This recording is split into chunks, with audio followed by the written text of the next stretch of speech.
សួស្តីអ្នកទាំងអស់គ្នានេះគឺជាវីដេអូថ្មីរបស់ខ្ញុំហើយខ្ញុំនឹងនិយាយអំពី Pocket 4 គឺមួយនេះរឿងទី1ដែលខ្ញុំចង់និយាយគឺជាកាមេរ៉ា image quality ដែលវាបាន update sensor ចាស់មក sensor ថ្មី1 inch full deluxe 10 bit អញ្ចឹងគឺជា color មួយដែលខ្ញុំគិតថាវា okay good មែនតើសម្រាប់ការប្រើប្រាស់ជាមួយនឹងកាមេរ៉ាទូចមួយនេះហើយប្រើប្រាស់បាន color ដល់ទៅ10 bit deluxe ជាមួយនឹង dynamic range របស់វាគឺ14 stop នេះគឺជាអីដែលខ្ញុំចង់បានមែនតើសម្រាប់កាមេរ៉ាដែលទូចប៉ុណ្នេះខ្ញុំនឹងប្រើប្រាស់វាបានច្រើនហើយការ update ជាមួយនឹងបេតុង2នៅខាងក្រោមអេក្រង់នៅពេលដែលយើង switch ឡើងមក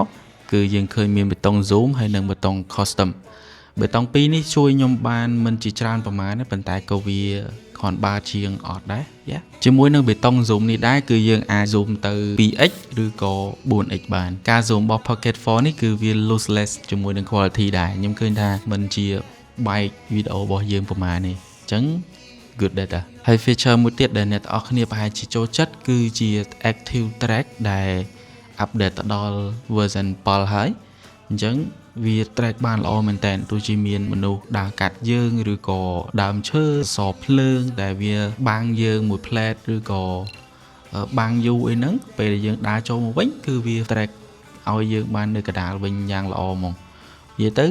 track សាហាវខ្ញុំសរសើរហ្មង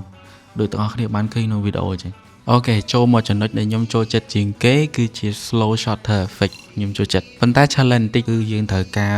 មាន ND ដើម្បីជំនួយកុំឲ្យពន្លឺចូលមកកាមេរ៉ាយើងខ្លាំងពេក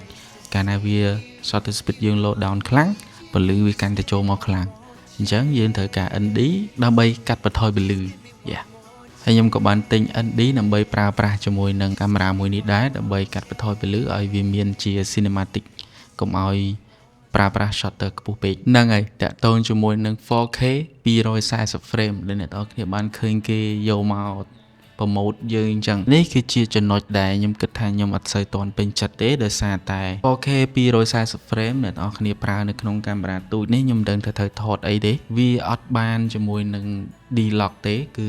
normal color អញ្ចឹងយើងអត់មាន ability ពេញលេញដើម្បីធ្វើ color វា normal color ហ្នឹងវាអត់បញ្ហាទេខ្ញុំគិតថាអាចទទួលយកបានដូចជាវីដេអូដែលខ្ញុំដាក់ឲ្យអ្នកនរគ្នាមើលនេះអត់មានកែ color អីញញ៉ៃគឺ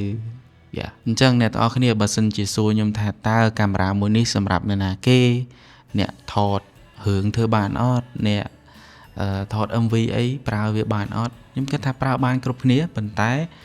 ដែល specific ខ្ញុំគិតថាវាល្អសម្រាប់អ្នកដែលគាត់ធ្វើ vlog ដែលអត់ heavy ខ្លាំងអីទេគឺយើងអាចធ្វើ vlog យើងចង់ថត cinematic តិចតួចមាន clean video ស្អាត 4K អញ្ចឹងទៅអានេះគឺស័ក្តិសមបំផុតហើយសម្រាប់អ្នកធ្វើ vlog ដើរកាន់អីចឹងទៅខ្ញុំគិតថាអញ្ចឹងចំណុចចុងក្រោយដែលខ្ញុំចង់និយាយគឺជា storage built-in 107G នេះគឺជាអីដែលខ្ញុំគិតថាល្អបំផុតសម្រាប់កាមេរ៉ារបស់យើងដែលមាន built-in storage យើងអត់ចាំបាច់ត្រូវការ memory ឬក៏យើងចេញទៅថតយើងភ្លេច memory អញ្ចឹងយើងអាចថតបានទៅអត់អញ្ចឹងbuilt-in ល្អបំផុតសម្រាប់ខ្ញុំក៏ដូចជាអ្នកខ្លះដែរហ្នឹង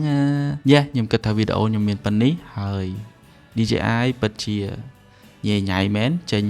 Pocket 4P អីណាទៀតហើយI don't know អរគុណអ្នកនរគ្នាដែលបានមើលវីដេអូនេះដល់ចប់ See you វីដេអូក្រោយ Bye bye This is my cameraman